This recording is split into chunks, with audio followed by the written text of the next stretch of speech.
Hi guys, welcome to the Government Services YouTube channel. So guys, this is the continuation of chapter 7, that is enforcement of this act. So previous video में हमने section 32 cover किया था, that is improvement notices. So today we'll be covering about prohibition orders. So in this video we'll be talking about कि prohibition orders क्या है, इनको कौन पास करता है, इसके consequences क्या होते हैं. So ये सब आज हम discuss करने वाले हैं. So let's begin. So first point अगर आप देखोगे, if any FBO is convicted of an offence under this act, so the court by or before which he is convicted is satisfied that the health risk exists with respect to that food business, the court after giving the FBO an opportunity of being heard may order or impose following prohibitions. So देखिए for example एक FBO ने product manufacture किया और उसने वो market में cell किया. किसी पर्सन ने उसको कंज्यूम किया, उस कंज्यूमर को कोई हेल्थ इंजरी हुआ, right. It can be minor injury और it can be grievous injury. So that was reported to FSSAI, that is designated officer को रिपोर्ट किया गया वो केस, और फिर वो केस फर्दर कोर्ट में गया, राइट. सो फिर कोर्ट को यहाँ पे ये court is satisfied that the health risk still exist, की हेल्थ रिस्क अभी जो कि है काफ़ी मेजर है. सो कोर्ट क्या कर सकती है, उस FBO पे प्रोहिबिशंस लगा सकती है. मींस उसके बिजनेस को कुछ टाइम के लिए यहाँ पे बंद किया जा सकता है. सो वो देखते हैं कि कौन कौन सी प्रोहिबिशंस है. सो अगर आप देखोगे first point, a prohibition on the use of the process और the treatment for the purpose of the food business. So यहाँ पे देखिए इंजरी, वो प्रोडक्ट में कंटेमिनेशन कहाँ से आया, either it could have been come through the process. जैसे प्रोडक्ट मैन्युफैक्चर होता है, it goes through various process, right. Process से या फिर कोई ट्रीटमेंट से, केमिकल ट्रीटमेंट हुआ उसका, या फिर कोई फर्दर हीट ट्रीटमेंट प्रॉपरली नहीं हुआ, राइट. सो कोर्ट ऑर्डर कर सकती है, आइदर उसका जो प्रोसेस है उस प्रोसेस को रोकने के लिए FBO को ऑर्डर दिया जाएगा कि आप ये प्रोसेस से अपने आर्टिकल ऑफ फूड को प्रोसेस नहीं करोगे, ये ट्रीटमेंट मेथड आप नहीं यूज़ करोगे. I hope first point is clear. Second point, a prohibition on the use of the premises or the equipment for the purpose of food business or any other food business of the same class of description. देखिए first point में हमने देखा था, या तो उसके किसी process या फिर ट्रीटमेंट मेथड पे प्रोहिबिशन लगा सकती है कोर्ट, या फिर उसको वो प्रीमाइसेस मींस अगर वो उसका जो मैन्युफैक्चरिंग यूनिट है, that whole manufacturing unit is contaminated by some reason, right. वहाँ पे प्रॉपर हाइजीन नहीं है. सो उसका आइदर पूरी प्रीमाइसेस को या फिर वो जो इक्विपमेंट वो यूज़ कर रहा है वो आउटडेट हो चुका है. So it can not fulfil the requirement of the whole and wholesome food. So इसीलिए या तो उसकी प्रीमाइसेस को प्रोहिबिट कर सकती है, वो अपनी प्रीमाइसेस को यूज़ नहीं करेगा, आइदर उसको अपनी प्रीमाइसेस को अपग्रेड करना पड़ेगा, या फिर उसको नई प्रीमाइसेस में जाना पड़ेगा, या फिर उसको नया इक्विपमेंट परचेज करना पड़ेगा which can give proper hygiene to the food. I hope second point is clear. Now third point, a prohibition on the use of the premises or the equipment for the purpose of any food business. अगर second point देखेंगे, second point और third point में ये difference है कि वो same product के लिए, सेकंड पॉइंट में अगर आप देखोगे वो इक्विपमेंट और प्रीमाइसेस सेम प्रोडक्ट के लिए नहीं यूज़ कर सकता, या फिर थर्ड पॉइंट में देखोगे वो अपनी प्रीमाइसेस या फिर वो इक्विपमेंट वो किसी भी बिजनेस के लिए नहीं यूज़ कर सकता. मींस कोई भी आर्टिकल ऑफ फूड उस यूनिट में मैन्युफैक्चर नहीं होगा, पूरा उसको सील करना पड़ेगा अपना बिल्डिंग, राइट. सो सब सेक्शन 2 देखेंगे अब हम. द कोर्ट में on being satisfied that it is necessary so to do by an order impose a prohibition on the FBO participating in management of any food business or any food business of a class or description specified in the order. So in prohibitions के अलावा court जो है prohibit कर सकती है उस जो manufacturing unit का FBO था, जो उसका मैनेजिंग डायरेक्टर था या मैनेजमेंट थी, वो किसी भी फर्दर मैनेजमेंट में पार्टिसिपेट नहीं कर सकता, क्योंकि ऑलरेडी उसकी मैन्युफैक्चरिंग यूनिट में इतने इशू हैं. तो वो दूसरी में जो FBOs हैं उनको क्या ही डायरेक्शन देगा. सो इसीलिए यहाँ पे कोर्ट उसको पार्टिसिपेट करने से रोक सकती है किसी भी फर्दर फूड गैदरिंग में या फिर कोई भी मैनेजमेंट की मीटिंग में, राइट.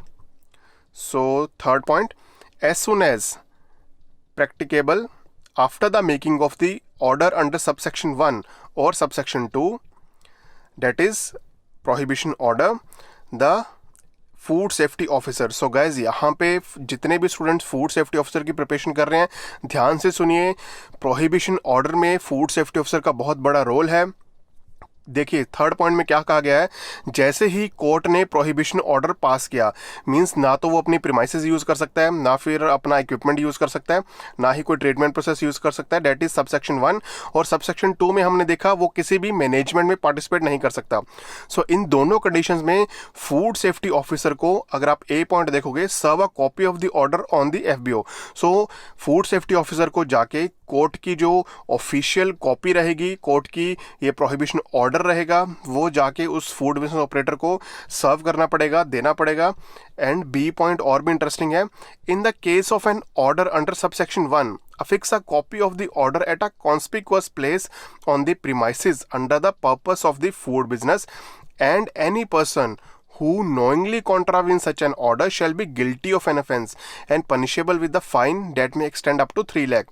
सो सेकंड पॉइंट में हमने यहाँ पे सब सेक्शन में फर्स्ट में देखा था कि कोई भी वो प्रीमाइसेस नहीं यूज़ करेगा, राइट। अगर कोर्ट ने ऑर्डर पास किया है कि वो अपनी प्रीमाइसेस को या फिर उस प्रीमाइसेस में कोई भी इक्विपमेंट को फूड मैन्युफैक्चरिंग के लिए नहीं यूज़ करेगा, सो उसको रोकने के लिए फूड सेफ्टी ऑफिसर को उसके मैन्युफैक्चरिंग यूनिट पे जाना पड़ेगा। वो कोर्ट का जो ऑर्डर है, प्रोहिबिशन ऑर्डर, उसको उसके गेट पे, मेन गेट पे और प्रॉपर जो कि है प्लेसेस पे लगाना पड़ेगा, जहाँ पे वो इजीली विजिबल हो कि आप इस प्रीमाइसेस में कोई भी फूड एक्टिविटी कैरी नहीं कर सकते। अगर ये नोटिस को जानते हुए भी एफबीओ या फिर उसका कोई भी फूड हैंडलर वहाँ पे फूड मैन्युफैक्चर करता है, तो दे वुड बी पनिशेबल, उनको पनिश किया जाएगा। That is up to fine of 3 lakhs। तो 3 lakh तक उनको फाइन भरना पड़ सकता है, right. I hope it's clear. So food safety officer ध्यान दीजिएगा, prohibition order is very important.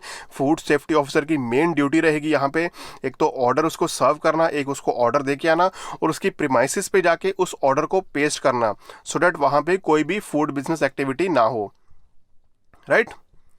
Fourth point, the concerned FSO, that is food safety officer, shall with the approval of the DO issue a certificate to that effect that the FBO has taken sufficient measures justifying lifting the prohibition order within 7 days of his being satisfied on an application made by the FBO for such a certificate।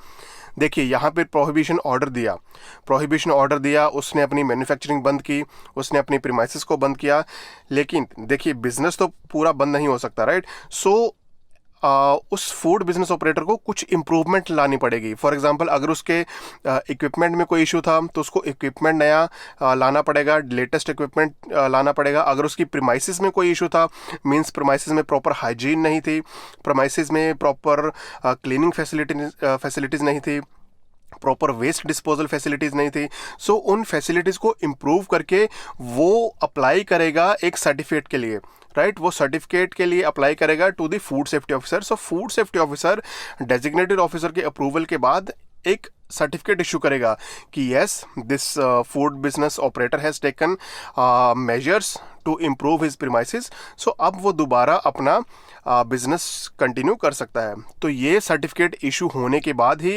FSS food safety officer ये notice उसको देगा, sorry certificate उसको देगा, right. और ये जो certificate है ये 7 दिन के बीच में देना पड़ेगा। सिंस आज उसने एप्लीकेशन की, सो आज से लेके 7 दिन के अंदर अंदर ये सर्टिफिकेट इशू करना पड़ेगा, so that he can resume his business as soon as possible. I hope it's clear. So food safety officer का बहुत बड़ा यहाँ पे रोल है, बट यहाँ पे एक इंपॉर्टेंट देखिएगा point, food safety officer shall with the approval of DO. So DO के अप्रूवल के बाद ही फूड सेफ्टी ऑफिसर ये सर्टिफिकेट इशू करेगा, वो अपनी मर्जी से नहीं कर सकता। I hope it's clear. So fifth point, a prohibition order shall cease to have effect upon the court being satisfied on an application made by the FBO not less than 6 months after the prohibition order has been passed, that the food business operator has taken sufficient measures justifying the lifting of the prohibition order।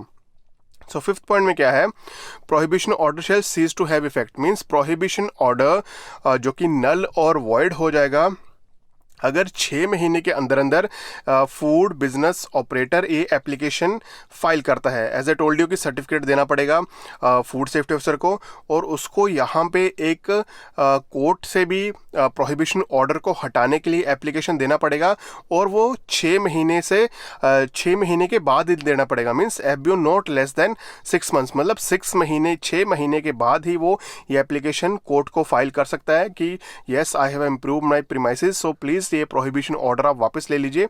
और अगर court satisfied है कि yes that person has taken the sufficient measures, so court prohibition order lift कर सकती है, right? I hope it's clear. So thank you guys, I hope video पसंद आया होगा। पसंद आया तो लाइक कीजिए, बहुत ज़्यादा पसंद है तो शेयर कीजिएगा। सो चैप्टर 7 बहुत ही इंपॉर्टेंट है, सो ध्यान से इसको देखिए, प्रीवियस वीडियोस भी देखिए। सो सेक्शन 33 हमने आज कवर किया, सो कल हम करेंगे सेक्शन 34, उसमें रहेगा emergency prohibition orders. So thank you guys, मिलते हैं कल, बाय।